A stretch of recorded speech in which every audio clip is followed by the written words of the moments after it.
Over 100 people, including women and children, were killed in an overnight attack by gunmen in Yawata and Daudu communities in Guma local government area. The attack, which occurred from late Friday into Saturday morning, led to international condemnation and a call for the Nigerian government to take more action and to end the bloodshed. Pope Leo XIV on Sunday expressed profound sorrow and offered prayers for the victims of what he described as a terrible massacre. Many of them.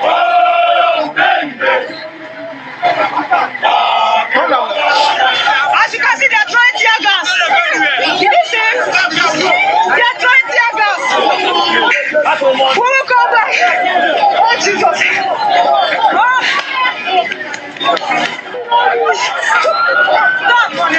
No.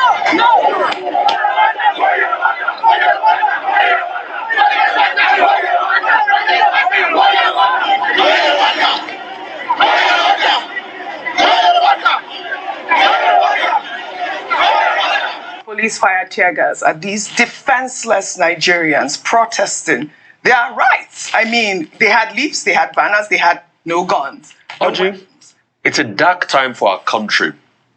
But you know, what is even scary for all of us, and for me particularly, is the fact that President Tinubu has not even deemed it fit to be able to go there.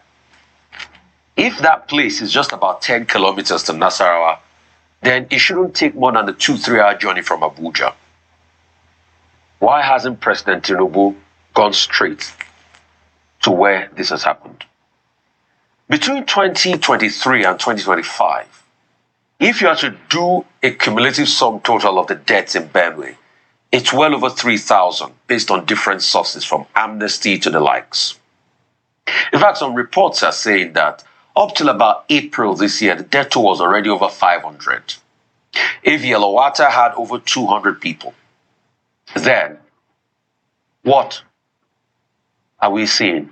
We're seeing mass carnage happening in our country, and our leaders are not saying anything about it. They're just saying, oh, the governor should intervene. He should talk to them. So it's so easy for the governor to intervene, and he has not intervened all this while. When the top military chief came there, what did he do? What solution did he bring to the problem? Till today, who is going to account for the children that are charred? I was talking about DNA. A lot of people feel, oh, in Nigeria does that work? But shouldn't we account for the children that were charred to death in those videos? Over 1,000 households displaced. That's over 6,000 people. Thousands of men, thousands of women and children. We have a crisis on our hands, and everybody moves ahead like nothing is happening. Till today, the president has not visited. The question, like I asked before, is how many people must die in an incident for the president to visit? In Niger, were hundreds of people too. About 1,000 people couldn't be accounted for in Niger floods. The president didn't visit. So, what must it take? Should it be 1,000? Should it be 10,000? Is it that people are not dying enough in all of this crisis? And if the commander-in-chief is saying the governor should go in there, why do we subject our sovereignty to him to provide security as enshrined in the Constitution? Section 14(2)(b). Because the reason why we have a commander-in-chief and we subject our sovereignty to him is as the head of state should be able to coalesce all the forces of state to provide security at a time where there's insecurity. So this has continued. If we were to flip the script, many years to this time, maybe 2014, I'm sure President Tinubu never gave Goodluck Jonathan breathing space. He kept on reminding him that you're commander-in-chief. Get something done about it. And then when you look at it now, protesters that are protesting, you think those people were so happy just to go out there to protest the killings of their own people? The police could tear gas them, and you have helicopters hovering around. But how about fighting the people that are committing this mayhem?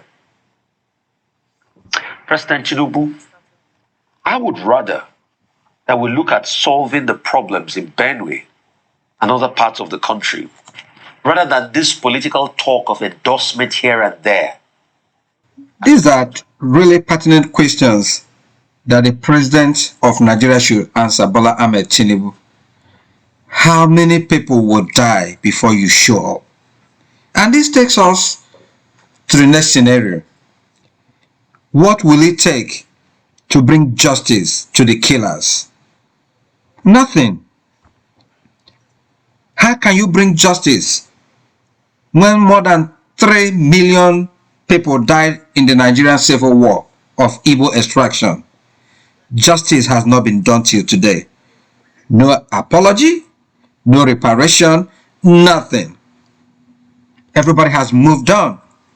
And the man, Nnamdi, who cried out against the injustice being meted out to the Igbos, guess what? Nigerian government is fighting him. They have detained him for years for crying out against the injustice.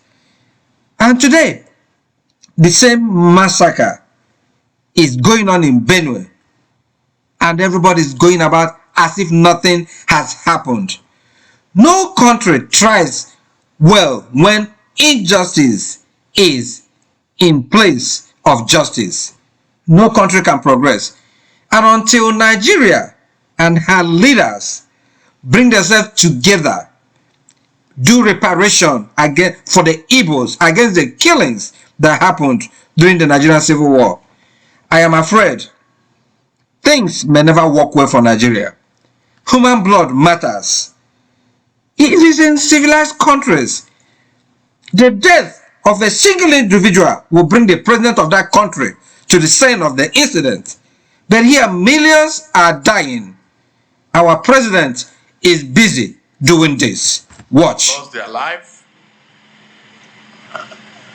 I will adjust my program and go see Benue people on Wednesday.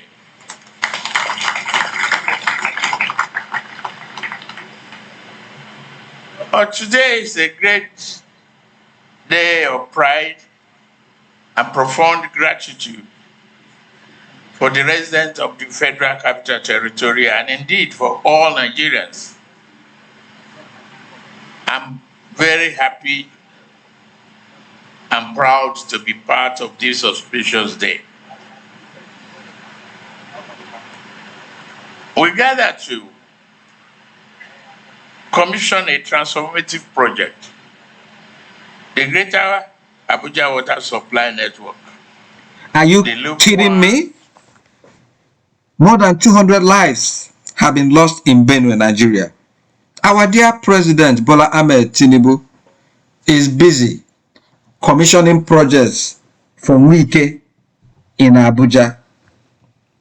Nigerians need to be alive in order to enjoy water projects. Nigerians need to be alive in order to vote in 2027. The Pope, just like a lot of other world leaders, have called for justice and the taming of the ugly incidents in Benue. But how can there be justice when Nnamdi is still in detention, facing trial for crying out against the injustice meted out against the Igbos? The injustice of the Civil War, the injustice of today, and the injustice of tomorrow.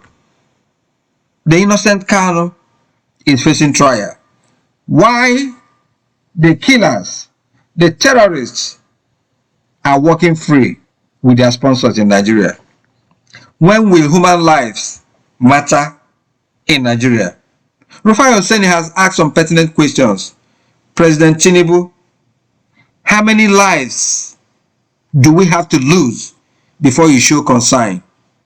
Instead of you deferring your visit to Benue until Wednesday, one would have expected that right now you should be in Benue.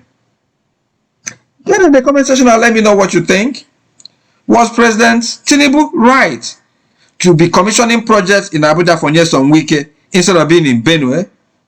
Was he right in calling for reconciliation instead of talking tough telling these terrorists that he will fish them out no matter where they are. This is indeed a sad moment in Nigerian history. Until then, see something, say something, do something. Kindly remember to subscribe, hit the like button, share the video. Be well, do good work, and please do keep in touch. Remember, no justice until Nnamdi is freed. This is Open Whispers. Cheers.